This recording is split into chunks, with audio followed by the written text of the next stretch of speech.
কেমন হয়েছে। আর দিদির আই মেকআপটা যখন করেছিলাম না, দেখো চোখটা ভাসা ভাসা খুব সুন্দর লাগছিল।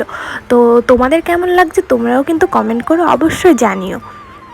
এখানে দেখো আমার মেকআপ প্রায় সব কমপ্লিট হয়ে গেছে। এবার আমি হাইলাইট দিয়ে দিচ্ছিলাম। হাইলাইট আমি খুবই অল্প দিচ্ছিলাম, কারণ যেহেতু ডে মেকআপে অতটা হাইলাইট দিলে ভালো লাগে না আমার।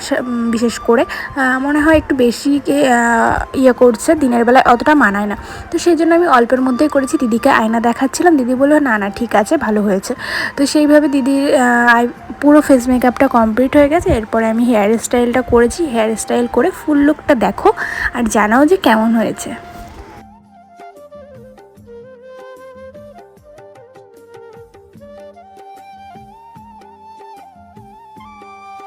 তো দিদির লুকটা তো দেখেই নিলে, তারপরে আমরা বাড়ি যাওয়ার জন্য বেরিয়ে পড়েছি। আর এই পুচকুটার ছিল অন্নপ্রাশন, ও এখন স্নান করছে, ওর ফটো